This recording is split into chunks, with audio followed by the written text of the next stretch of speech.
Amazing grace, how sweet the sound that saved a wretch like me. I once was lost, but now I'm found. Was blind, but now I see. I used to be down so bad, ready to throw my life away. Didn't know what I had, feeling locked up all night and day. Till you came around, picked me off the ground. Was lost but now I'm found. Amazing grace, how sweet the sound that saved a wretch like me. I once was lost but now I'm found. Was blind but now I see. Oh, I do not deserve it, I'm too far from worthy. You're the only one who ever could be perfect. Every day I fall short, but you still say I'm yours. What a beautiful night. You say you won't go despite all my Vegas tears fill my eyes. Cause you came around, pick me off the ground. Was lost but now I'm found.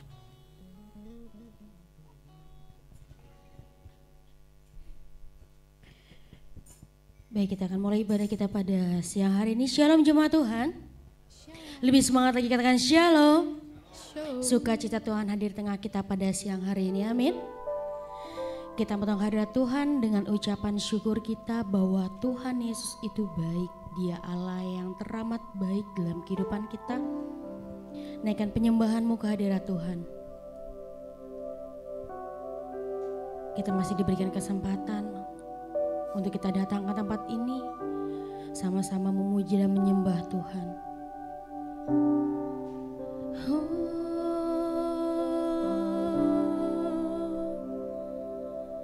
Ku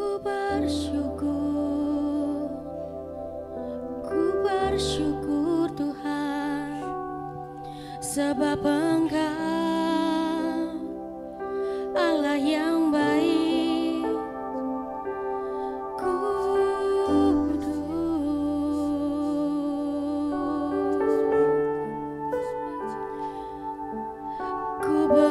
Bersyukur Tuhan, ku bersyukur buat kebaikan-Mu.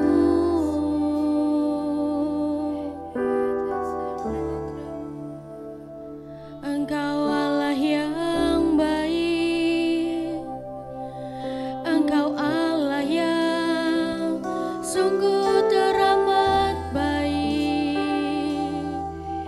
Ku bersyukur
mau masuk Tuhan ke hadirat-Mu, ke tahta-Mu yang agung, yang kudus Tuhan.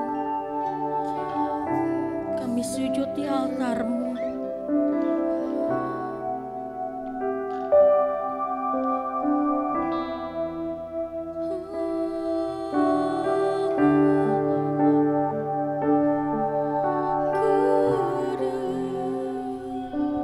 sama-sama kita mau bernyanyi buat Tuhan. Katakan, masuk ruang Maha Kudus dengan darah anak domba. Ku masuk dengan hati tulus menyembah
Kuduslah Tuhan,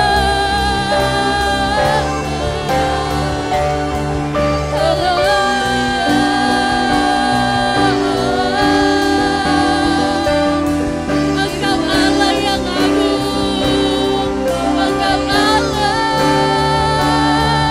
yang luar biasa.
Buat Tuhan, beri kemuliaan buat Dia. Katakan Yahweh, Yahweh, Rafa, Elohim. Sekarang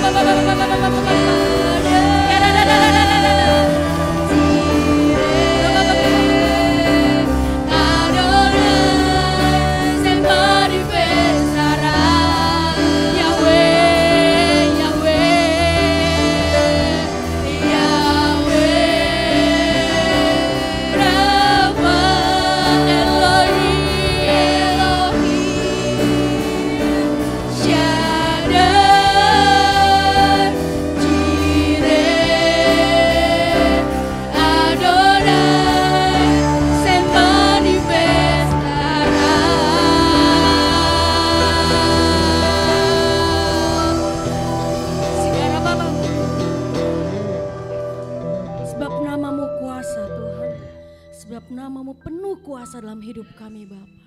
Engkau yang turut andil dalam kehidupan kami. Inilah bukti cinta kasih kami Tuhan lewat pujian dan penyembahan yang kami bawa pada saat ini Bapa. Biarlah Engkau yang beracara di tengah kami. Engkau melawat setiap kami Tuhan. Sehingga setiap kami yang datang kami akan peroleh kemenangan itu. Kami akan percaya Tuhan Engkau yang selalu hadir dalam kehidupan kami. Sebentar kami akan mulai ibadah kami. Biarlah Engkau yang terus beracara dalam ibadah kami. Hanya di dalam nama Tuhan Yesus. Haleluya. Amin. Beri kemuliaan buat Tuhan kita. Sebelum duduk lihat kiri kanannya. Engkau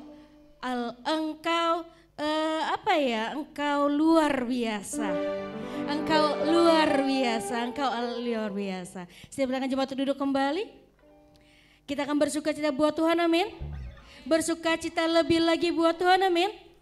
Sebab anak Allah, Yesus namanya. Dia Allah yang luar biasa. Sebab dia Allah yang hidup. Sebab dia Allah yang amat rahmat dalam kehidupan kita. Anak Allah, Yesus namanya, menyembuhkan.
Sama-sama kita bernyanyi. Katakan. Dia mati bagiku, Dia bangkit bagiku. Tuhan Allah penyelamatku, kuasa maut dikalahkan, hidupku dipulihkan. Tuhan Allah mengangkatku. Katakan, Dia sungguh baik, Dia sangat baik. Yesus, Dia baik bagiku. Oh, oh, oh, oh. Baik, Dia sangat baik. Yesus, Dia baik bagiku. Di dalam bergerak di hidupku, Dia Tuhan Allah kekuatanku. Dia penuhi hatiku dengan kuasa kasih-Nya. Dia Tuhan Allah mengangkatku. Dia sungguh baik, Dia sangat baik. Katakan, Yesus, Dia baik bagiku. Oh, oh, oh, oh. Dia sangat baik. Yesus, Dia baik bagiku. Jemaat katakan, Dia sungguh baik. Suaranya buat Tuhan. Dia sangat baik. Yesus, Dia baik bagiku. Oh, oh, oh, oh. Dia sungguh baik. Dia sangat baik. Yesus, Dia baik. Katakan, He is so good to you. He is so good to me. He is so good to you. He is so good to me. Jesus, He is so good to you and me. He is so good to you. He is so good to me. Jesus, He is so good to you and me. Jesus, He is so good to you and me. Jesus, He is so good to you. He is so good to me. He is so good to you and me. Beri kemuliaan buat Tuhan kita. Saya persilakan jemaat untuk duduk kembali. Kita akan bawa persembahan kita. Kita mau bawa kehadirat Tuhan. Terima kasih Bapak, terima kasih Yesus, kami sudah memuji dan menyembah Engkau Tuhan. Tiba saatnya kami akan bawa persembahan kami, biarlah apa yang kami bawa, yang kami beri, semua hanya untuk kemuliaan nama-Mu. Hanya di dalam nama Tuhan Yesus, haleluya, amin.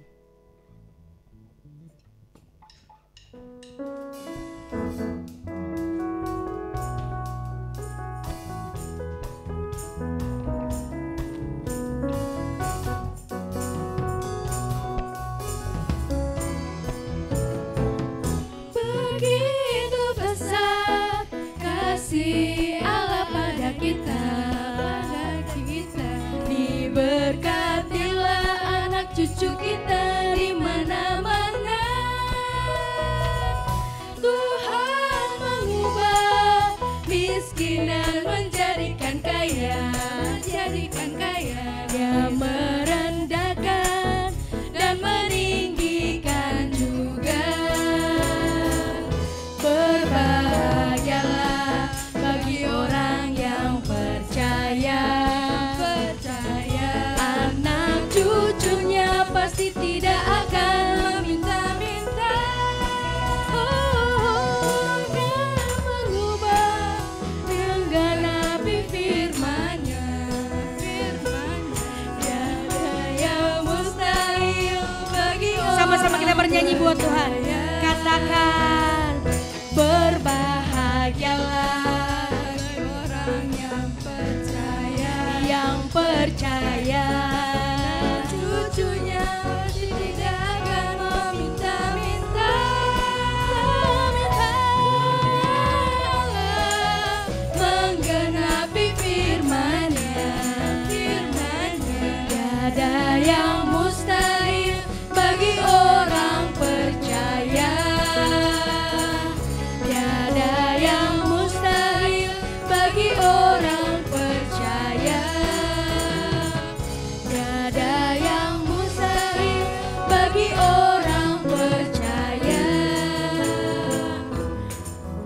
memberkati persembahan jemaat Tuhan tempat ini. Kita siapkan hati kita untuk lebih dalam lagi untuk mendengarkan kebenaran firman Tuhan. Karena tak terukur besar kasih setiamu dalam kehidupan kami lewat firman Tuhan. Karena dari firman-Nya kami bisa dibentuk untuk menjadi pribadi yang baik. Mau ditegur lewat firman Tuhan. Karena itu siapkan hati kita, pikiran kita untuk fokus ke hadirat Tuhan. Tak terukur kasih-Mu Yesus, Kau telah mati gantikan diriku, Kau curahkan darah-Mu untuk tebus dosaku. Lagi katakan, tak terukur kasih-Mu Yesus, Kau telah mati gantikan diriku, Kau curahkan darah-Mu untuk tebus dosaku.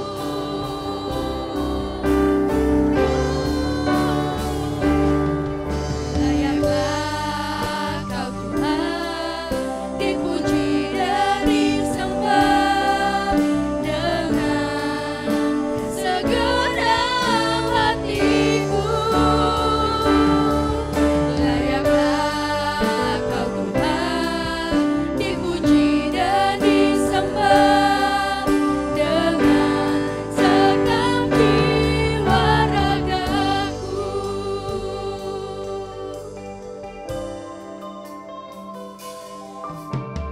Tak terukur kasih-Mu Yesus, Kau telah mati gantikan diriku, Kau curahkan darah-Mu untuk tebus dosaku. Seandainya batu bangkit berdiri, katakan, layaklah Kau Tuhan dipuji dan disembah dengan segenap hatiku. Layaklah Kau Tuhan dipuji dan disembah dengan segenap jiwa raga.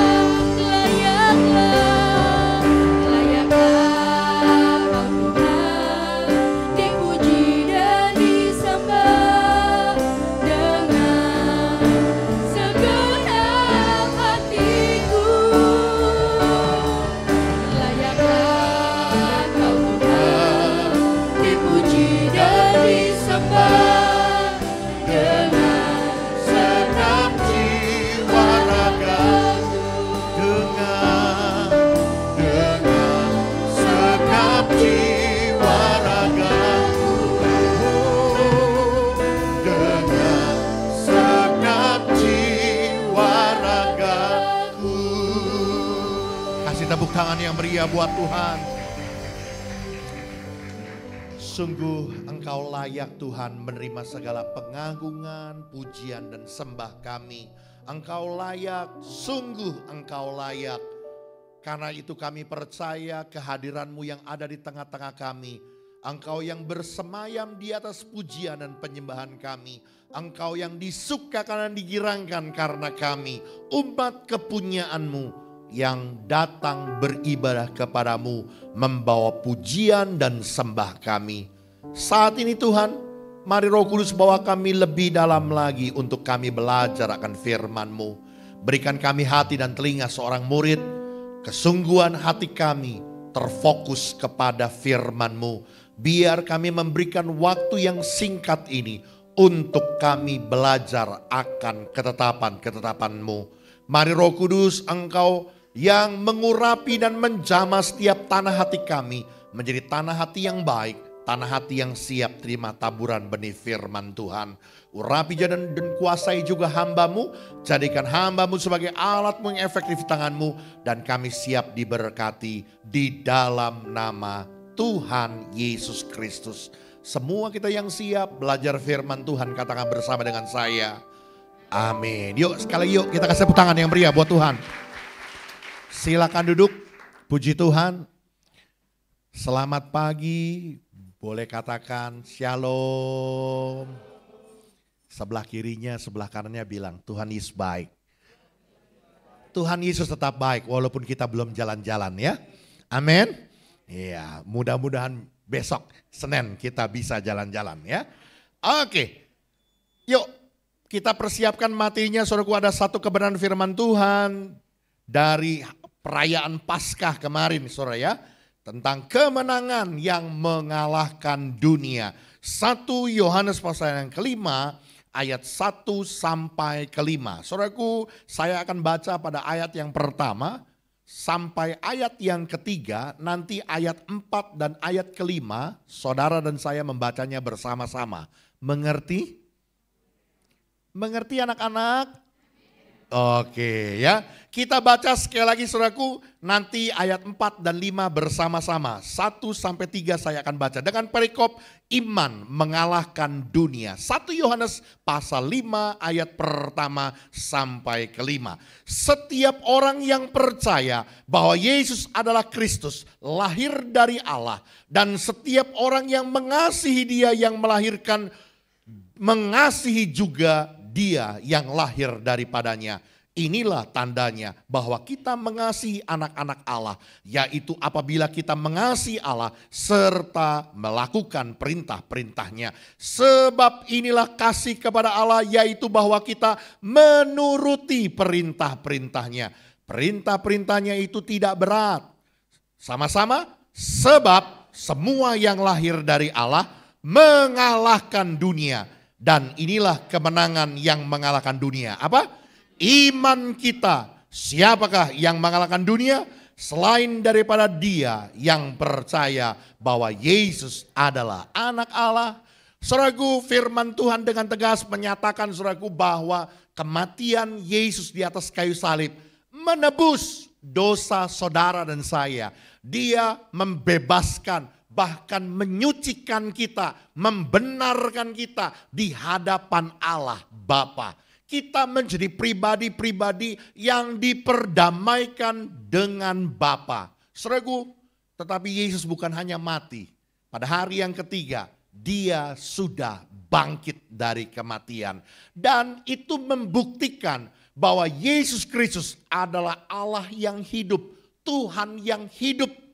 Dan Tuhan yang telah mengalahkan kematian, mengalahkan kuasa maut. Dan yang luar biasa saudaraku, kemenangan Kristus itu diberikan juga buat saudara dan saya. Tema firman Tuhan hari ini saudaraku, kemenangan yang mengalahkan dunia. Oke, boleh next. Firman Tuhan memberikan sebuah jaminan yang pasti melalui peristiwa kebangkitan Kristus Yesus. Memberikan sebuah jaminan untuk saudara dan saya. Bahwa kita adalah pribadi-pribadi yang sanggup mengalahkan dunia ini. Amin. Karena Kristuslah yang menjadi sumber kemenangan bagi orang percaya. Kristuslah yang menjadi sumber kekuatan, pengharapan orang-orang yang beriman kepadanya. Kematian Kristus di atas kayu salib sudah membenarkan kita. Dan kebangkitannya membuat kita menjadi lebih daripada pemenang-pemenang. Kita sanggup untuk mengalahkan dunia ini. Namun, perhatikan baik-baik saudaraku. Saya catat di bagian bawahnya. Iblis membangun sebuah sistem yang dinamakan dunia untuk berusaha menghancurkan iman orang percaya. Dengar baik-baik saudaraku.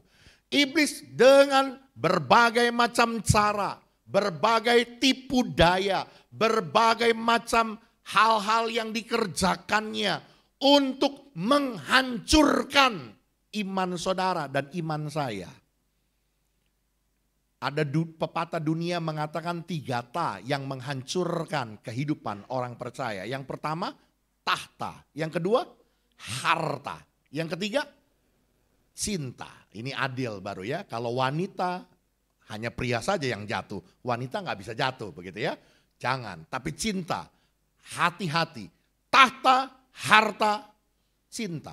Tapi saudaraku, Pendeta John Yosef rekan saya menambahkan satu lagi. Derita. Derita seringkali membuat orang jatuh. Membuat orang diperdaya oleh iblis. Membuat orang kehilangan pengharapannya. Saya mau katakan saudaraku, iblis tahu betul apa yang menjadi kelemahanmu. Iblis tidak hancurkan engkau dengan kekuatanmu. Iblis tidak akan menyerang engkau dengan kekuatanmu. Tapi iblis tahu apa yang menjadi kelemahan kita, kekurangan kita. Iblis akan hancurkan kita dari hal itu.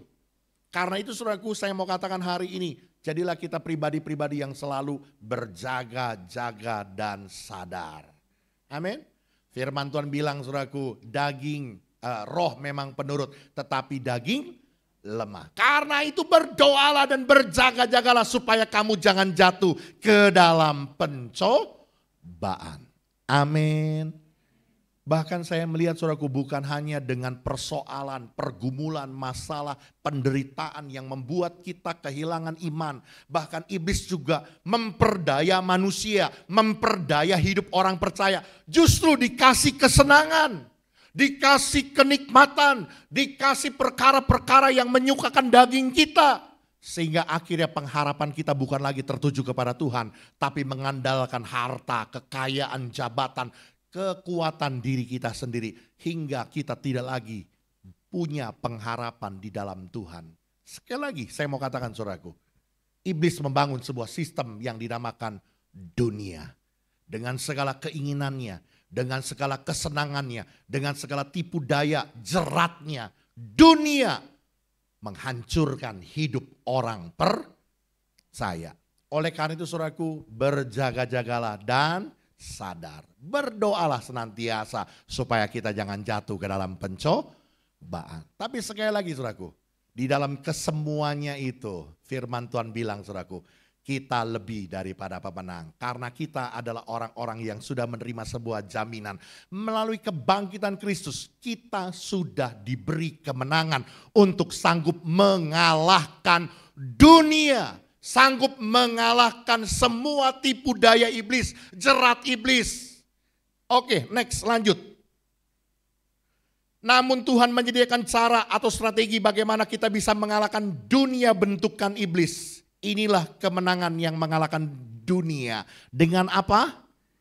Iman kita. Sekali lagi saudaraku, inilah kemenangan yang mengalahkan dunia. Iman kita. Sekalipun ada penderitaan, doa kita enggak dijawab Tuhan. Apa yang kita harapkan, apa yang kita rindukan enggak terjadi. Justru apa yang kita tidak harapkan itu yang terjadi. Kita tetap akan teguh di dalam Tuhan. Kenapa? Ada iman yang sejati kepada Tuhan. Sekalipun dunia menawarkan kesenangan dosa, kenikmatan dunia yang membuat kita terperdaya, yang membuat kita terhanyut di dalam keinginan-keinginan daging. Tapi kalau kita punya iman yang teguh di dalam Tuhan, kita tetap akan memilih hidup dalam kebenaran. Amin. Inilah kemenangan yang mengalahkan dunia. Apa? Iman kita. Mereka yang percaya bahwa Yesus adalah anak Allah diberikan kemampuan. Engkau dan saya diberikan otoritas, kuasa untuk sanggup mengalahkan dunia yang jahat ini. Yang percaya boleh bilang amin. Dan saudaraku, yang menjadi pertanyaan buat kita, kalau kita mengerti ada satu jaminan yang Tuhan Yesus berikan buat kita sebagai orang percaya. Kalau Kristus sudah bangkit memberikan kemenangannya buat kita. Yang menjadi pertanyaannya, apa respon kita? Dan ini menjadi sebuah bukti buat kita bahwa kita adalah orang-orang yang sudah berkemenangan di dalam Tuhan Yesus Kristus. Yang pertama saudaraku, bukti bahwa saudara dan saya adalah orang-orang yang sudah berkemenangan. Saudara dan saya adalah pribadi-pribadi yang memiliki respon yang benar atas kemenangan yang mengalahkan dunia yang Kristus sudah berikan. Coba kita lihat kembali ayat pertama. Firman Tuhan bilang begini. Setiap orang yang percaya bahwa Yesus adalah Kristus, lahir dari Allah. Dan setiap orang yang mengasihi Dia yang melahirkan, mengasihi juga Dia yang lahir daripadanya. Emang bahasa Alkitab nih agak ngejelimet saudaraku ya. Waktu saya baca juga pertamanya saya agak bingung ini maksudnya apa gitu ya. Maksudnya begini saudaraku. Setiap orang yang percaya bahwa Yesus Kristus lahir dari Allah. Jadi saudara dan saya adalah orang-orang yang percaya bahwa Yesus Kristus adalah anak Allah yang hidup itu. Dan setiap orang yang mengasihi Dia yang melahirkan juga mengasihi Dia yang lahir daripada. Kalau engkau berkata engkau mengasihi Dia, engkau mengasihi Tuhan, engkau mengasihi Allah, maka engkau juga harus mengasihi orang lain. Engkau juga harus mengasihi sesamamu manusia. Amin. Ini adalah standar operasional prosedur kerajaan sorga. Standar operasinya kerajaan sorga. Love God, love people. Kasihlah Tuhan Allahmu dengan segenap hatimu, segenap jiwamu, segenap kekuatanmu dan segenap akal budimu. Dan kasihilah sesamamu manusia seperti dirimu sendiri. Saya mau katakan hal yang pertama yang menjadi bukti bahwa saudara dan saya adalah orang-orang yang sudah berkemenangan di dalam Kristus. Dan ini menjadi sebuah respon kehidupan kita sebagai orang-orang yang lebih daripada pemenang. Yang pertama, hiduplah dalam kasih. Hiduplah di dalam kasih. Orang yang hidup dalam kasih, dia pasti akan mengasihi Tuhan dan dia juga akan mengasihi sesama. Amin. Oke, next. Respon terbaik sesudah kita mendapat kemenangan adalah dengan menyatakan kasih kepada Allah dan sesama. Perhatikan baik-baik saudaraku, kalimat yang biru itu, yang ungu ya. Kasih kepada Allah harus dibuktikan kasih kepada sesama. Demikian sebaliknya, kasih kepada sesama harus dibuktikan kasih kepada Allah. Kalau saudara berkata bahwa engkau mengasihi Tuhan, itu harus dibuktikan. Engkau juga bisa mengampuni orang lain yang bersalah kepadamu karena engkau mengasihi sesama. Sebaliknya, kalau engkau berkata engkau mengasihi sesama, engkau mau jadi berkat bagi sesama, hidupmu mau berdampak bagi sesama, dibuktikan engkau harus mengasihi Tuhan. Firman Tuhan dengan tegas berkata, tidak mungkin engkau bisa mengasihi Allah yang tidak kelihatan, sementara kepada sesamamu yang kelihatan, kepada orang lain yang ada di depanmu yang kelihatan, engkau membencinya. Tidak mungkin kata firman Tuhan. Karena kalau kita berkata bahwa kita mengasihi Tuhan, itu harus dibuktikan kita bisa mengasihi sesama. Kemarin saudaraku, saya cukup terkejut karena seumur-umur saya berkhotbah baru kali itu saya serang sama jemaat begitu ya. Jadi setelah khotbah saudaraku seperti biasa jemaat keluar kan salaman. Waktu lagi begitu saya keluar, saya melangkah keluar, Roh Kudus sudah kasih tahu saya. Sebentar ini nanti ada jemaat yang akan bertanya sama kamu. Tapi Tuhan tidak kasih konfirmasi pertanyaannya apa. Cuman dia bilang begitu gitu ya. Nanti sebentar akan ada jemaat yang akan tanya sama kamu. Lalu saya bilang oke Tuhan gitu ya. Begitu salaman ternyata benar saudaraku. Ada seorang bapak yang berkata begini sama saya. Pak Pendeta sebentar saya mau bicara sama bapak. Oh boleh Pak. Dalam hati saya oh ini toh orang ya gitu ya. Oke saya duduk saudaraku. Begitu dia duduk saudaraku dia bilang begini. Pak Pendeta sih cuma bisa ngomong. Pak Pendeta tahu nggak? Saya benci sekali dengan pendeta. Dalam hati saya. Sungguh di dalam hati saya. Nah lu benci sama pendeta kok lu datang ke gereja. Kan di gereja lu ketemu sama pendeta. Pasti kan? Udah saya cuman manggut-manggut gitu. Kenapa Pak? Pak Pendeta tahu Mama saya dibikin gila sama pendeta. Makin bertanya lagi dalam hati, kok bisa? Pendeta bikin gila, yang saya tahu mah pendeta berdoa buat orang sakit. Kenapa jadi pendeta bikin gila orang gitu ya? Terus saya bilang, oh gitu Pak. Belum lagi Pak Pendeta. Anak saya Pak Pendeta diperkosa sama pendeta. Kenapa gak lapor polisi dalam hati saya? Kenapa gak lapor polisi? Saya benci sama pendeta. Cuman bisa ngomong saja. Dalam hati saya, belum kenal ya pendeta Haryanto Winata gitu ya. Saya mau bilang, saya mengajarkan tentang mengampuni saudaraku, bukan teori saudaraku. Ya, ini ibadah kedua tidak punya cukup waktu yang banyak saudaraku. Tapi singkatnya saudaraku, saya pernah dicelakai orang. Sampai nginep di Hotel Prodeo. You know Hotel Prodeo? Nanti kalau nggak ada yang tahu tanya sama tetangganya. Apa itu Hotel Prodeo gitu ya. Saudara, Tuhan bilang kamu datengin orang yang bikin kamu susah itu. Dan kamu minta maaf sama dia. Kalau saudara dibikin susah sama orang. Kalau saudara dicelakai sama orang. Saudara mau datang temuin orang itu. Cari orang itu. Dan kamu bilang saya minta maaf ya. Padahal saudara nggak salah. Tapi Tuhan bilang kamu datang kamu minta maaf. Saudara mau? Saya lakukan itu karena saya mau tunduk kepada firman Tuhan. Saya nggak mau untuk punya relasi yang rusak dengan orang lain. Saya datang dan saya minta maaf sama dia. Saya beberapa kali dicelakai sama orang. Saya tidak mau berperkara dan saya datang. Saya minta maaf. Apa yang kamu mau? Suruh saya cium kaki kamu. Saya cium kaki kamu.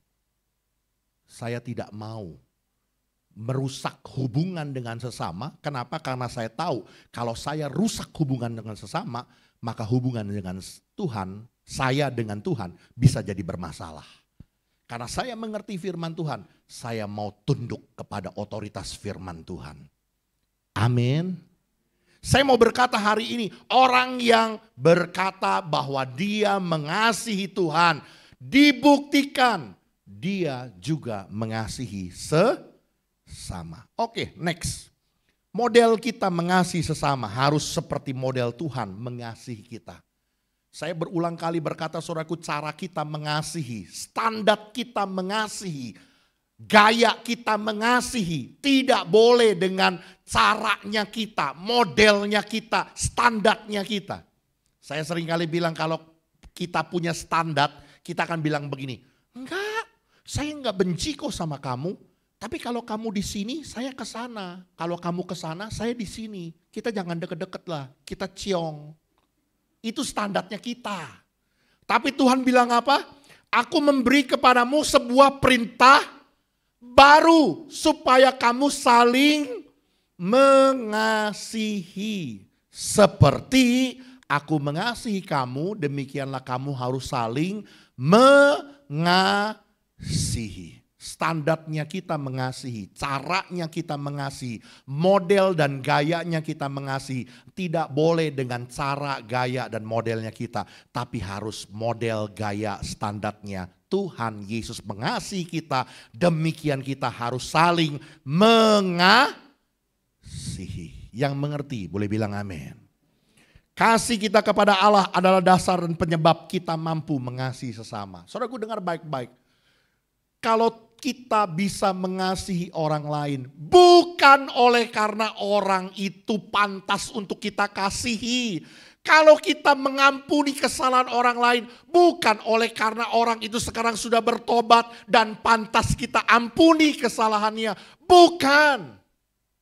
Tapi kalau kita bisa mengasihi orang lain, kalau kita bisa mengampuni kesalahan orang lain, itu karena kita memiliki kasih Kristus. Dan kasih Kristus itulah yang memampukan kita untuk bisa mengasihi orang lain. Amin. Bisa dimengerti saudaraku? Karena ada kasih agape dalam hidup kita. Karena kita sudah menerima kasih tanpa syarat itu dari Kristus. Kasih Kristus itu ada dalam hidup kita. Sekarang kita bisa mengasihi orang lain. Sekalipun orang lain itu tidak pantas untuk kita kasih, tapi kita tetap bisa mengasihi mereka. Kenapa? Karena ada kasih Kristus dalam hati kita, dalam hidup kita. Amin. Sedikit saya singgung saudaraku. Sekali lagi saya mau bercerita untuk jadi teladan buat saudara, bukan untuk gaya-gayaan ya. Saya saudaraku sering berbagi di rumah saudaraku. Security di tempat kami kurang lebih ada 24 orang, tukang sampah ada 6 orang. Total 30 orang. Saya sering kali beli beras saudaraku. 5 kilo paling kecilnya, ya rata-rata 5 kilo, 4 kilo paling sedikitnya. Saya bagiin buat mereka, beberapa bulan saya bagiin buat mereka saudaraku. Dan itu sering kali saudaraku. Tukang sampah saya bagiin. Tapi mohon maaf nih, tukang sampah di tempat saya perhitungan setengah mati. Kalau ada puing atau ada sampah bekas potong-potong pohon, bersihin pohon gitu ya, nggak mau diangkut. Jadi kita mesti kasih uang rokok dulu baru dia mau angkut, apalagi puing. Nggak mau diangkut, kalau kita kasih uang rokok baru diangkut. Dalam hati saya ini nyentik sekali nih ya. Mestinya kan yang namanya kebersihan kan mau sampah daun kayak, mau sampah rumah tangga kayak, mau batu kayak, ya angkat loh gitu kan.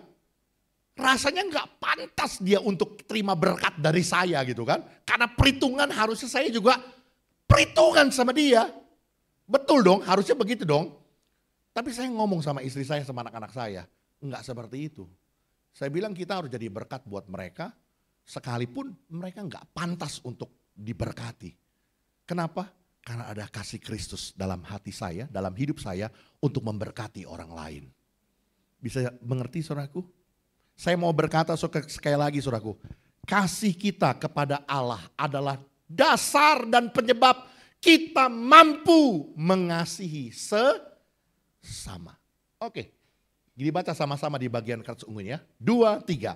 Kasih kepada Allah dan kasih kepada sesama adalah satu paket yang tidak dapat dipisahkan. Kalau engkau berkata engkau mengasihi Allah, engkau harus mengasihi orang lain. Kalau engkau mengasihi orang lain, engkau mengasihi sesama, engkau menjadi berkat buat orang lain, engkau harus mengasihi Tuhan. Yang mengerti boleh bilang amin. Ini hal yang pertama saudaraku. Respon kita dan bukti kita sebagai orang-orang yang sudah terima kemenangan, yang mengalahkan dunia ini, hidup dalam kasih. Yang kedua, oke, kita lihat selanjutnya pada ayat yang kedua dan ketiga. Inilah tandanya bahwa kita mengasihi anak-anak Allah, yaitu apabila kita mengasihi Allah serta melakukan perintah-perintahnya. Ayat 3, sebab inilah kasih kepada Allah, yaitu bahwa kita menuruti perintah-perintahnya. Perintah-perintahnya itu tidak berat. Saudaraku, kemenangan yang Tuhan berikan menuntun orang percaya untuk mentaati, untuk menuruti perintah-perintah firman Tuhan. Ini bukti yang kedua saudaraku ya. Kalau saudara berkata bahwa saya adalah orang yang sudah terima kemenangan dari Kristus, yang mengalahkan dunia ini, saudara menjadi pribadi yang mentaati, yang menuruti, yang melakukan perintah-perintah firman Tuhan. Amin. Saudaraku, selain wujud kasih, boleh lanjut multimedia.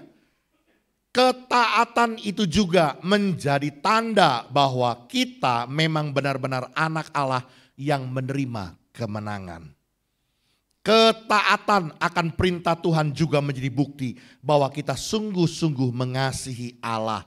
Dan ketaatan sejati timbul dari kasih kita kepada Tuhan.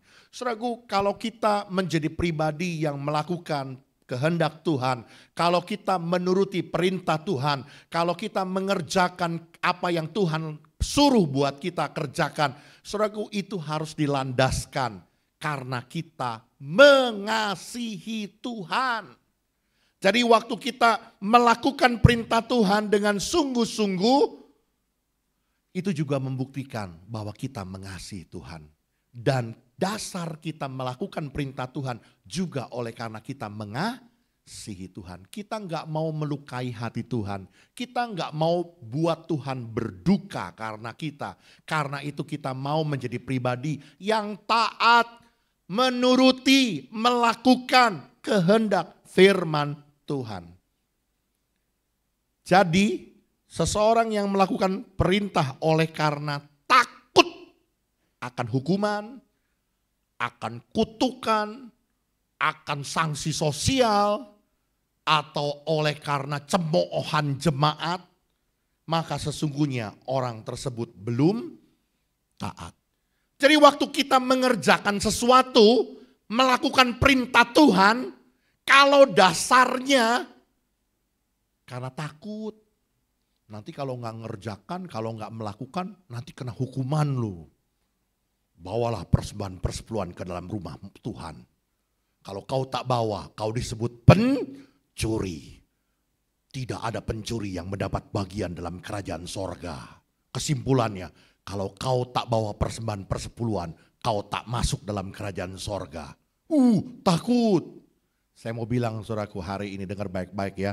Tuhan gak senaif itu. Masa gak kasih persembahan persepuluhan masuk neraka? Kalau kayak begitu mah semua gak ada yang masuk sorga. Kita diselamatkan bukan oleh karena perbuatan kita. Amin. Kita diselamatkan bukan karena kita bawa persembahan yang bagus-bagus, yang gede-gede, yang indah-indah buat Tuhan. Bukan. Kita diselamatkan hanya oleh karena kasih karunia Tuhan Yesus. Karena kita percaya dan beriman kepada Tuhan sebagai juru selamat kita. Amin. Kalau engkau mengerjakan persepuluhanmu, melakukan persembahan persepuluhanmu oleh karena dalam tanda kutip takut kena kutuk, takut kena hukuman, engkau belum taat. Ke gereja, ntar cariin lu sama pendeta lu, didatengin lu. Nggak enak lu kalau pendeta datang ke rumah lu, nyariin lu, diteleponin ntar. Sama sekretariat diteleponin ntar. Kalau engkau datang ke gereja hanya oleh karena sanksi sosial, takut nanti dicemooh sama orang. Orang Kristen sih gak pernah ke gereja. Itu namanya belum taat. Amin. Orang-orang muda datang ke gereja bukan mindahin tempat main handphone. Di sini ada wifi gratis. Oh enggak ya, enggak. Di sini sekarang wifi-nya udah dimatiin. Saya pikir ngapain pada mojok di belakang, pada main game. Main gamenya yang itu lagi, yang kelompokan gitu. Saya tepuk jidat, emang anak zaman sekarang benar-benar ya. Ke gereja, orang yang dengerin firman Tuhan yang sungguh-sungguh aja, nangkepnya ada nangkep ada enggak. Diganda main game, apa yang ditangkep? Halo? Kalau kau lakukan itu artinya engkau belum taat. Kita datang ke gereja, kita melakukan perintah Tuhan, kita melakukan kehendak Tuhan. Itu semua karena kita mengasihi Tuhan. Waktu kita bawa persembahan persepuluhan kita, dasarnya karena kita mengasihi Tuhan. Kalau kita sadar betul apa yang kita punya, apa yang kita miliki, apa yang kita dapat, itu semua adalah miliknya Tuhan. Dan Tuhan berikan kepada kita perintah untuk membawa 1/10 bagian ke dalam rumah perbendaharaan Tuhan. Lakukan itu karena kita mengasihi Tuhan, bukan oleh karena takut. Apa kata pendeta, apa kata dunia, bukan. Tapi oleh karena kita mengasihi Tuhan. Yang mengerti boleh bilang amin. Oke, lanjut saudaraku. Selanjutnya firman Tuhan bilang perintah-perintah Tuhan yang harus ditaati itu tidak berat. Sekali lagi, perintah-perintah Tuhan itu tidak berat, ringan. Jika kita melakukannya dengan dasar kasih, dengan dasar cinta kepada Tuhan. Ada istilah atau perumpamaan yang mengatakan kasih tidak merasakan beban. Cinta tidak membuat kita terbebani. Apapun yang Tuhan perintahkan kepadamu, apapun yang Tuhan suruh untuk engkau perbuat, kalau engkau melakukannya atas dasar cinta, semuanya ringan, tidak terasa berat. Amin.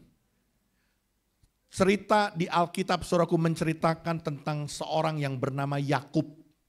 Waktu dia lari dikejar-kejar Esau, saudaranya, dia lari ke pamannya yang bernama Laban. Waktu dia lihat anaknya Laban yang bernama Rahel, maka Yakub jatuh cinta kepada Rahel. Maka dia mau menikahi Rahel. Kata pamannya, boleh nikahi anak saya, tapi kerja dulu. Berapa? 7 tahun. Tapi yang luar biasa saudaraku, firman Tuhan bilang begini. Karena cintanya kepada Rahel 7 tahun. Sebentar saja rasanya. Rasanya seperti 7 hari. Jadi ringan. Singkat cerita, dia menikah. Lalu pada besoknya saudaraku begitu bangun. Dia lihat, kaget dia. Oh, kok bukan Rahel, tapi Lea, kakaknya, cicinya. Dia ngambek sama mertuanya, sama Laban, pamannya. Lalu si Laban bilang begini, tidak lazim di sini menikahi adiknya lebih dahulu. Harus nikahi kakaknya lebih dahulu, harus nikahi cicinya lebih dahulu.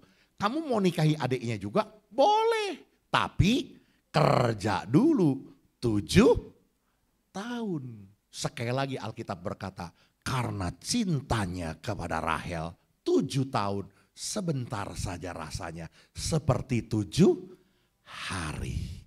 Sekali lagi saudaraku, enggak ada yang berat. Apapun tidak ada yang berat kalau engkau mengerjakannya dengan dasar cinta. Saya ingat sekali saudaraku, waktu pertama kali saya dipanggil Tuhan untuk melayani keluar. Poris Sunter naik kendaraan umum. Itu zaman itu ya, zaman itu. Dari sini ke Ampera, dari Ampera ke Kalideres, dari Kalideres ke Senen, dari Kalideres ke Grogol, dari Grogol ke Senen, dari Senen baru ke Sunter. Jalan kaki habis itu. 3 jam 10 menit sampai 3 jam 30 menit. Sekali jalan, pulang pergi hampir 7 jam. Macam ke Amerika kita. 7 jam saudaraku. Hanya untuk pelayanan main gitar. Tapi saya kerjakan itu seminggu 2 kali. Tidak terasa berat. Kenapa? Karena saya mengerjakannya dengan rasa cinta. Karena rasa mengasihi Tuhan. Enggak berat. Saya ingat sekali saudaraku. Setiap hari Sabtu sampai hari Minggu sore saya sudah dipantek di gereja. Saya bersyukur saya punya pacar macam ibu gembala yang sekarang jadi istri saya. Coba mana ada wanita sekarang? Cowoknya kemana? Malam Minggu gak pernah diapelin. Cowoknya di gereja dari jam 3 sampai hari Minggu jam 6 sore baru selesai urusan gereja. Dari A sampai Z saya ngurusin gereja saudaraku. Dari mulai nyapu ngepel gereja, susun kursi gereja. Jadi jangan saudara pikir, Bapak Gembala sekarang hebat tidak semimbar. Dulu saya nyapu ngepel gereja. Nyusun kursi gereja. Habis itu main keyboard buat kaum wanita. Habis itu pemuda remaja sampai jam 9 malam. Habis itu besoknya ibadah raya jam 6 pagi. Habis itu sekolah minggu. Habis itu kalau nggak salah ada remaja juga waktu itu. Waktu itu pemudanya hari Sabtu, remajanya yang siang. Habis itu ibadah raya kedua jam 4 sore. Kalau generasi yang tua-tua pasti inget lah. Bubar-bubar jam 6 sore baru saya ngepel ke rumahnya si Acuy. Diledekin, mana pacar lu? Gak pernah ada. Tapi dia setia. Dia gak pernah tergoda jalan dengan laki-laki lain di hari Sabtu. Ini serius saudaraku. Saya mengerjakan semua itu tidak jadi beban. Kenapa? Karena cinta kepada Tuhan. Gak ada yang terasa berat. Amin. Saya berharap buat orang-orang muda yang sehari ini terlibat dalam pelayanan. Jangan berpikir tentang hitung-hitungan, percayalah berkat Tuhan akan berlimpah-limpah dalam hidupmu. Saya mau bilang saudaraku, Tuhan tidak pernah berhutang. Kalau engkau berani memiut-ngiut Tuhan dengan apa yang engkau kerjakan buat Tuhan, percayalah Tuhan akan berkati hidupmu. Saya berani jamin itu saudaraku. Saya kalau ingat ya, saya cerita nih saudara supaya saudara tahu betul. Mohon maaf, Pak Hendy masa remajanya itu sama-sama saya. Pak Hendy itu mohon maaf, awalnya saudaraku dari Trenggalek, Jawa Timur. Waktu itu listrik aja belum ada di Trenggalek saudaraku. Ke Surabaya jadi kuli panggul. Kuli panggul. Datang ke Jakarta jadi tukang las tapi diangkat jadi bagian admin. Tapi setia melayani Tuhan di tempat ini. Nyapu ngepel di gereja bersama dengan saya. Kalau hitungan manusia saudaraku, hitungan manusia. Enggak bisa jadi seorang pengusaha yang kayak sekarang begitu.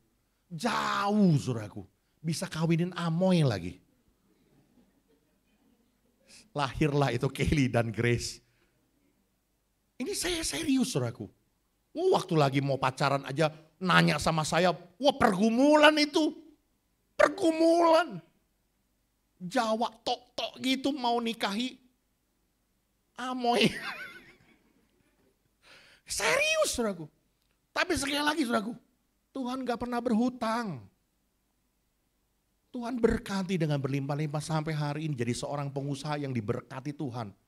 Lihat punya karyawan ada berapa sekarang. Tokonya kayak apa, usahanya kayak apa, diberkati dengan berlimpah-limpah. Tuhan tidak pernah berhutang.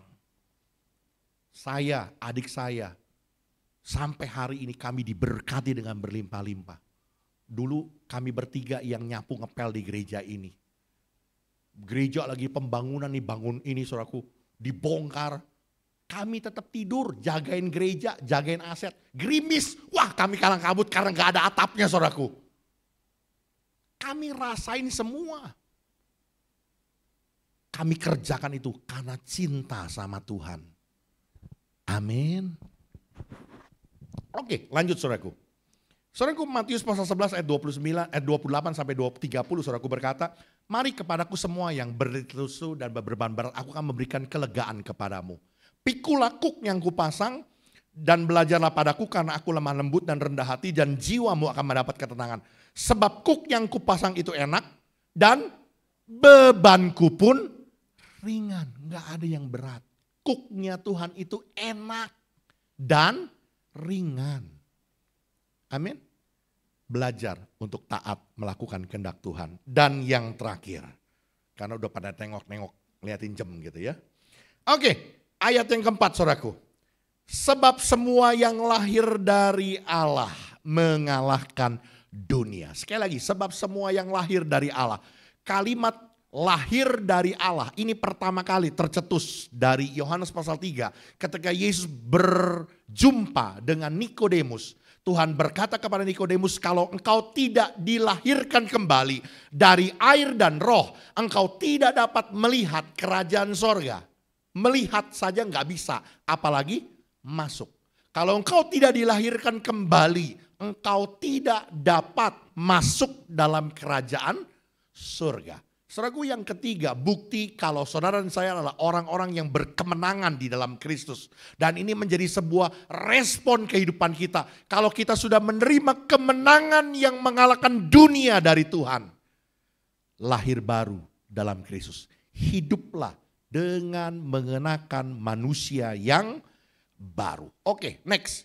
Orang yang beriman dengan benar dilahirkan oleh Allah. Artinya orang yang percaya kepada Kristus harus mengenakan manusia baru yang diciptakan menurut kehendak Allah di dalam kebenaran dan kekudusan yang sesungguhnya. Jadi orang-orang yang ikut Tuhan, percaya Tuhan seharusnya saudaraku, hidupnya nggak boleh sama lagi dengan orang-orang dunia yang tidak mengenal Tuhan. Hidupnya harus mengenakan manusia baru. Menanggalkan manusia yang lama. Berjalan dalam kehendak Allah di dalam kebenaran dan kekudusan. Orang yang mengenakan manusia baru akan diperbaharui terus menerus. Jadi jangan saudara berpikir kayak ini ya simsalabim gitu ya. Begitu jadi manusia baru, wah langsung berubah. Enggak, ada proses. Tapi hari demi hari kita diperbaharui di dalam roh dan jiwa kita. Di dalam pikiran kita, di dalam keinginan dan kehendak kita. Diperbaharui terus menerus. Oke, next lanjut. Dan bukti nyata saudaraku. Kalau seseorang sudah lahir baru. Nah ini ada seringkali salah kaprah gitu ya. Kalau di formulir mau jadi pelayan Tuhan. Kapan lahir baru? Ditulis tanggal baptisan. Emang bener orang kalau dibaptis langsung lahir baru? Belum tentu. Ya memang sih seharusnya demikian. Tapi belum tentu. Kalau baptisnya cuman karena mau nikah. Yang paling banyak kan, yang paling banyak dibaptis karena mau nikah. Karena kalau enggak dibaptis enggak bisa diberkati. Jadi baptis dulu. Apakah lahir baru? Belum tentu. Kadang-kadang orang mau dibaptis karena apa? Disuruh bapak emaknya. Lu melayani di gereja lu sana lu. Kalau enggak lu nanti orang bilang apa? Udah sana melayani. Oh sebelum melayani harus dibaptis dulu. Udah sana baptis dulu. Lahir baru? Belum tentu. Saudaraku dengar baik-baik. Bukti mutlak kalau kita lahir baru. Kita baca ayatnya. Kita tahu bahwa setiap orang yang lahir dari Allah, apa? Tidak berbuat dosa. Itu baru buktinya. Tidak lagi aktif dalam berbuat dosa. Tidak lagi tinggal, tidak lagi sengaja berbuat dosa. Tidak lagi hidup di dalam dosa. Itu bukti orang yang lahir baru. Bahkan 1 Yohanes pasal 3, ini masih 1 Yohanes juga ya. Cuman pasal 3 ayat 9. Tidak dapat berbuat dosa. Tidak dapat, maksudnya apa? Tidak lagi punya kecenderungan dengan sengaja untuk berbuat dosa. Jadi kalau ada orang yang masih hidupnya bikin dosa terus, hidupnya dalam dosa, rasanya menikmati dosa, itu belum lahir baru. Sekalipun kau sudah percaya Yesus. Kalau orang lahir baru, engkau pasti tidak lagi hidup dalam dosa. Bisa dimengerti saudaraku tentang perkara ini? Dan saya mau katakan ini menjadi satu bukti yang nyata kalau engkau menerima kemenangan dari Kristus. Engkau menjadi pribadi-pribadi yang baru. Lahir baru, mengenakan manusia baru. Tidak lagi hidup di dalam dosa. Biarlah hari ini saudaraku melalui kebenaran firman Tuhan ini boleh menjadi satu ingat-ingatan buat kita dan kemenangan buat kita. Saudara dan saya, jangan mau lagi ditipu oleh iblis. Kita adalah pribadi yang sanggup untuk mengalahkan dunia ini. Saudara dan saya punya otoritas, punya kuasa untuk mengalahkan dunia ini. Mengalahkan segala tipu daya iblis. Dan apa buktinya? Yang pertama, hiduplah dalam kasih. Engkau mengasihi Tuhan dan engkau mengasihi sesama. Yang kedua buktinya, engkau mentaati firman Tuhan. Lakukan itu karena engkau mencintai Tuhan, bukan karena paksaan, bukan karena hukuman, bukan karena kena kutuk, tapi karena engkau mencintai Tuhan. Dan yang ketiga buktinya, engkau berkemenangan di dalam Kristus. Ketika kita menjadi pribadi yang baru, kita lahir baru di dalam Kristus. Mengenakan hidup yang baru dalam Kristus. Tidak lagi hidup di dalam dosa. Tuhan Yesus memberkati kita. Amin.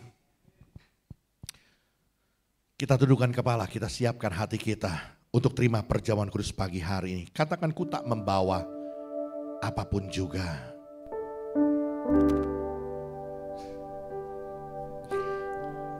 Haleluya. Inilah yang ku punya, hati sebagai hamba yang mau taat dan setia padamu Bapa. Saya memanggil semua pelayan perjamuan kudus tampil ke depan. Hati yang menyembah dalam roh dan kebenaran sampai selamanya. Di dalam nama Bapa, Anak dan Roh Kudus, di dalam nama Tuhan Yesus Kristus. Di hadapan kami Tuhan ada roti dan anggur, lambang tubuh darah Kristus yang sudah terpecah-pecah, yang sudah tercurah buat kami, orang-orang yang berdosa ini.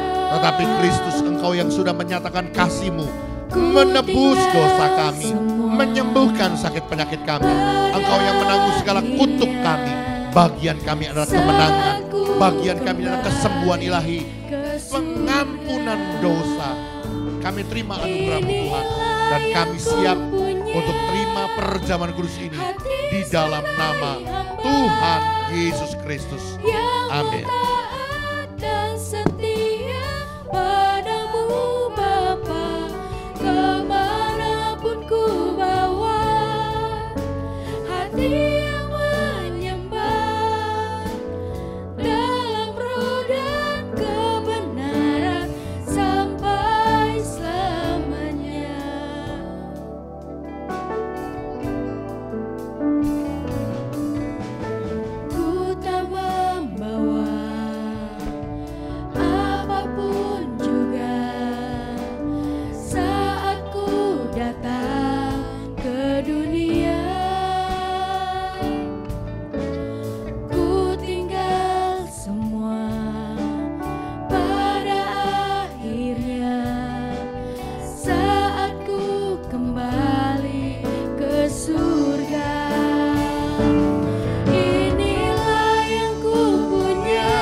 Hati yang menyembah dalam roh dan kebenaran. Inilah yang ku punya, hati sebagai hamba yang mau taat dan setia padamu. Mari jemaat kita bagi berdiri bersama-sama di hadapan Tuhan.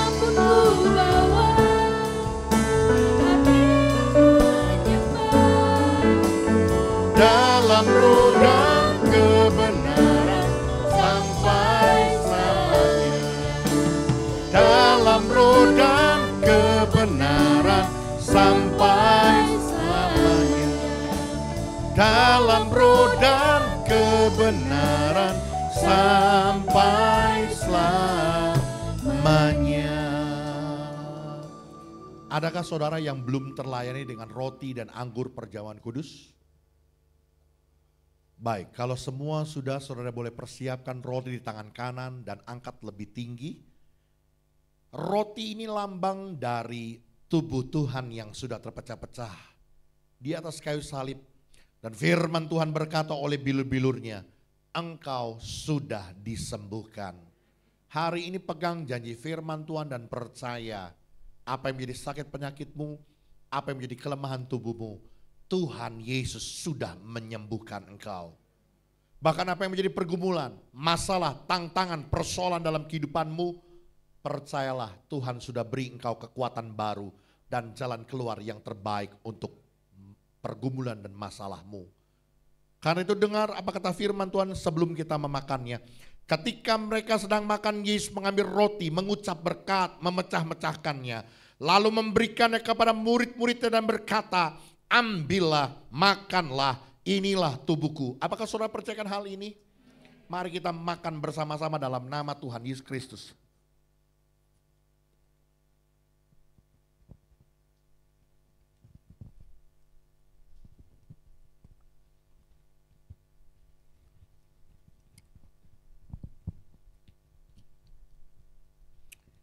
Haleluya. Saudara boleh siapkan cawan di tangan kanan saudara. Anggur ini adalah lambang dari darah Kristus Yesus yang sudah tercurah di atas kayu salib. Dan firman Tuhan berkata, dosamu sudah diampuni. Karena itu dengar apa kata firman Tuhan. Sesudah itu, ia mengambil cawan, mengucap syukur, lalu memberikannya kepada mereka dan berkata, minumlah kamu semua dari cawan ini. Sebab inilah darahku, darah perjanjian yang ditumpahkan bagi banyak orang untuk pengampunan dosa. Apakah saudara percaya hal ini? Mari kita minum bersama-sama dalam nama Tuhan Yesus Kristus. Haleluya. Terima kasih Tuhan. Oh, terima kasih. Terima kasih.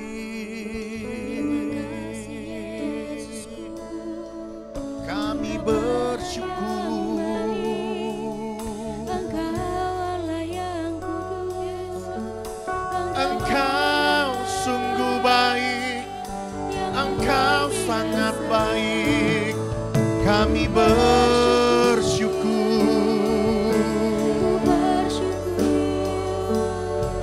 Pengorbananmu sempurna, beriku kemenangan.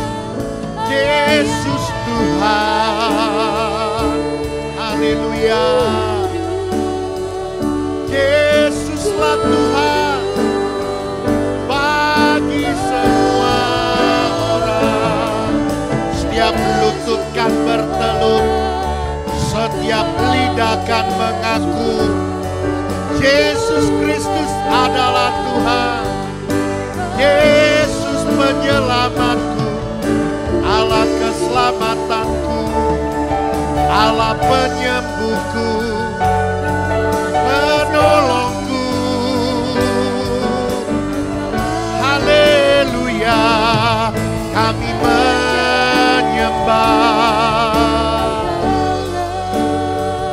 kami tinggikan, kami agungkan Tuhan. Haleluya.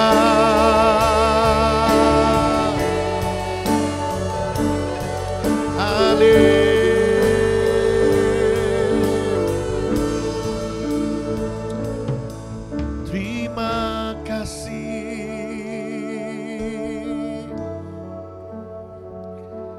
Kami bersyukur kepadamu Tuhan, buat kesempatan indah kami boleh bersama-sama datang beribadah kepada Tuhan, menikmati berkat firman-Mu. Bahkan saat ini kami boleh makan sehidangan dengan Tuhan melalui perjamuan kudus ini. Terima kasih Tuhan Yesus, terima kasih, kami bersyukur kepadamu. Kami percaya berkat Tuhan turun berlimpah-limpah dalam hidup kami. Kemenangan, sukacita, damai sejahtera, bahkan kesembuhan ilahi menjadi bagian milik kami. Kami terima anugerah-Mu di dalam nama Tuhan Yesus Kristus. Semua kita yang percaya diberkati, katakan amin. Mari silakan duduk saudaraku. Nanti sebentar cawan-cawan anggur akan dikumpulkan, jangan dibuang sembarangan. Terima kasih, Tuhan berkati.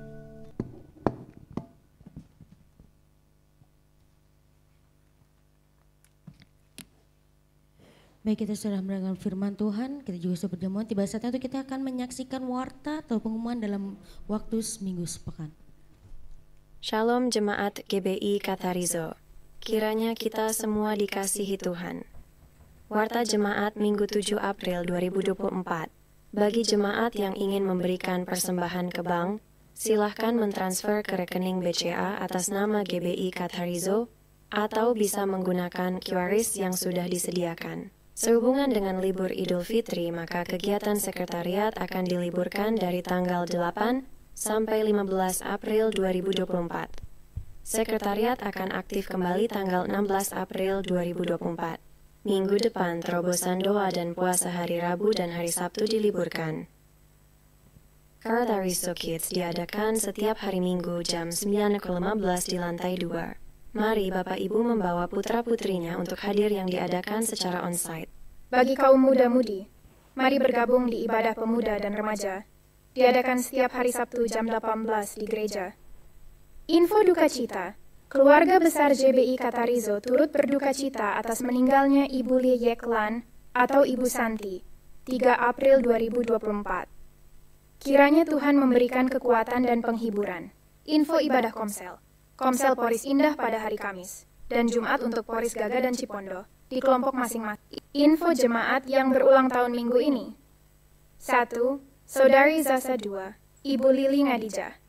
3. Ibu Maya Aprilia 4. Ibu Titin 5. Saudari Odelia Liweni, panjang umur dan sehat badannya. Terima kasih untuk para pelayan yang melayani minggu ini tanpa terkecuali. Demikianlah warta jemaat minggu ini. Selamat hari Minggu. Tuhan Yesus memberkati. Iya, sekali lagi selamat ulang tahun buat Ibu Lili Ngadijah, buat Saudari Sasa, buat Ibu Maya Aprilia, Ibu Titin, dan juga Saudari Audelia Lioni. Panjang umurnya, sehat badannya, kuat imannya di dalam Tuhan. Saudara, sekali lagi diumumkan bahwa ibadah ataupun kegiatan sepekan ya di dalam kegiatan kita sepanjang daripada minggu ini diliburkan sehubungan dengan libur Idul Fitri. Hanya ibadah raya dan ibadah anak yang tidak diliburkan ya. Jadi hanya ibadah raya dan ibadah anak. Yang lain semuanya diliburkan. Untuk Komsel, untuk kegiatan komisi-komisi semuanya diliburkan 1 minggu ini ya, sehubungan dengan libur Idul Fitri. Selamat berlibur, selamat jalan-jalan, menikmati berkat Tuhan ya. Dan kami sekali lagi Gereja Bethel Indonesia, Jemaat Katarizo turut berempati, berduka cita atas berpulangnya Ibu Santi ya, mama dari Ibu Sherly.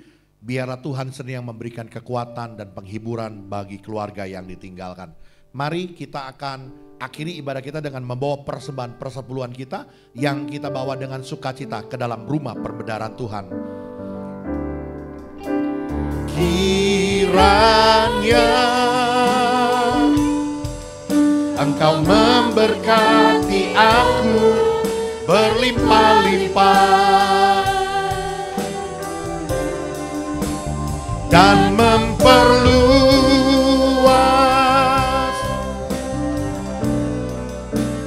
daerahku,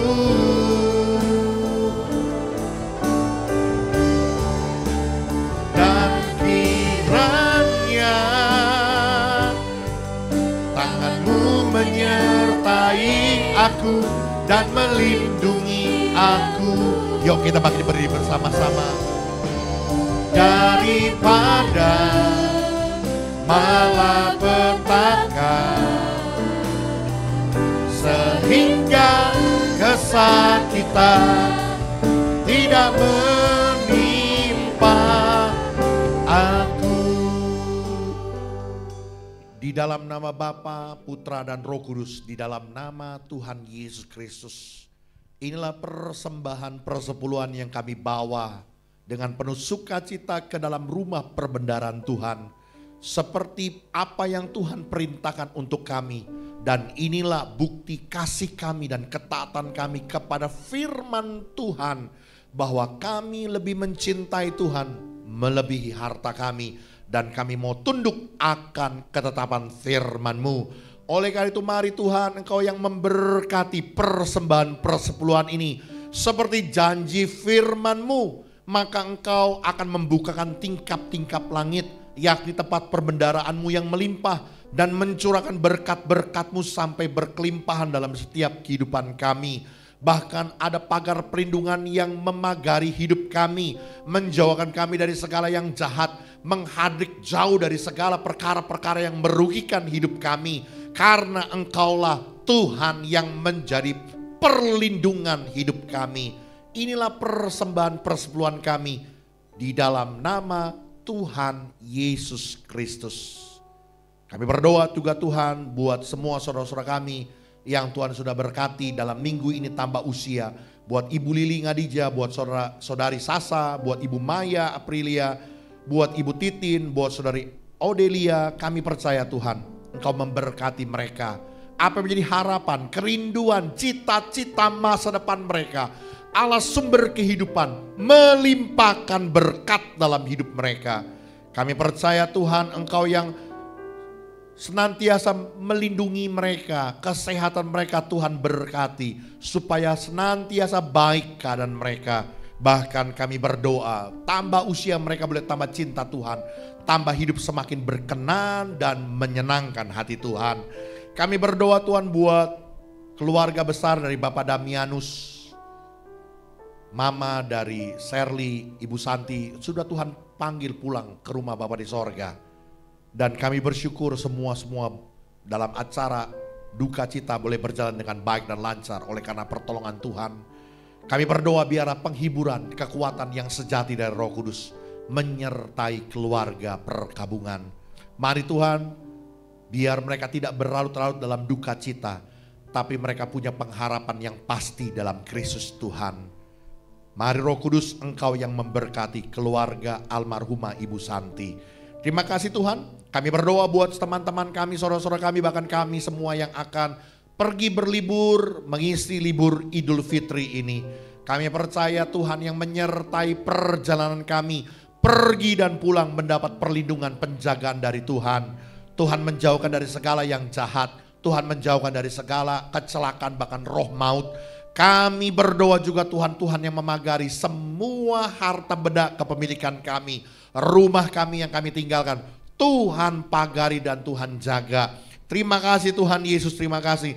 Kami percaya Engkau melimpahkan berkat buat setiap anak-anak-Mu, khususnya Tuhan yang hari ini dengan hati yang penuh sukacita, dengan dedikasi, dengan kesetiaan dan loyalitas, pengabdian yang sungguh untuk melayani Tuhan. Engkau limpahkan berkat Tuhan buat anak-anak-Mu, pelayan-pelayan Tuhan yang setia ini. Tuhan berkati mereka. Apa yang jadi kerinduan, harapan mereka, pekerjaan, usaha, keluarga mereka diberkati oleh Tuhan. Kami percaya berkat Allah berlimpah-limpah. Tuhan memberkati buat bangsa negara kami Indonesia. Kasih karunia Tuhan turun berlimpah atas bangsa kami. Tuhan memberkati gereja kami, kehidupan kami, usaha, pekerjaan, bis kami, bahkan keluarga kami diberkati oleh Tuhan. Mari saudaraku, arahkan hatimu dan pandanganmu kepada Tuhan dan terimalah berkat yang besar yang turun dari Dia. Tuhan memberkati engkau dan melindungi engkau. Tuhan menyinari engkau dengan wajahnya dan memberi engkau kasih karunia. Tuhan menghadapkan wajahnya kepadamu dan memberi engkau damai sejahtera. Terimalah segala berkat, anugerah dari Allah Bapa, cinta kasih dari Tuhan kita Yesus Kristus, persekutuan Roh Kudus menyertai kita. Mulai dari hari ini sampai Maranatha, Tuhan datang kembali. Semua kita yang percaya diberkati, katakan amin. Selamat pagi, Tuhan Yesus memberkati. Ku mau selalu bersyukur